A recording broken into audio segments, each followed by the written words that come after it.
Hoe heet jij? Brian. Ria. Ik ben Sander. Hi. Wat een mooie fiets. Is die van jou? En hoe lang heb je hem al? Weet je dat? Al heel 4 lang. keer.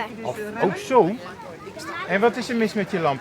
Laat eens even zien. Er konden geen batterijtjes in Ja, zitten dit- en los. En hij zit ook een beetje los. Zullen we dat maar eens even gaan oplossen voor je dan?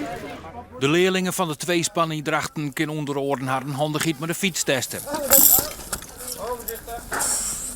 Probeer het maar even opnieuw. Beetje duwen. Kom hier. En haar fotograferen laten voor een trucagefoto.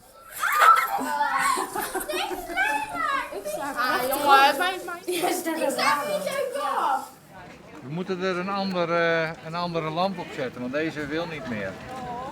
Dus er moet een nieuw op. De 9-jarige vrouwtje had de ANWB inschakelen en zo wordt ze held van de squallen. Verlichting is belangrijk, nood het wij vaker tjuster is, vindt ze.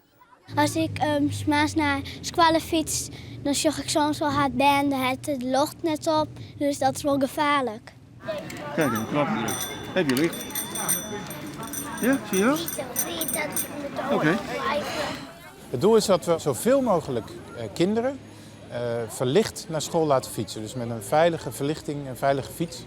Daar hebben we ons als ANWB ook aan gecommitteerd dat in het jaar 2020 geen enkel kind meer onverlicht naar school gaat fietsen. En daar hoort dit bij. En 500 scholen is de eerste start. En daarmee bereiken we 125.000 kinderen om die op een veiligere manier naar school te laten fietsen.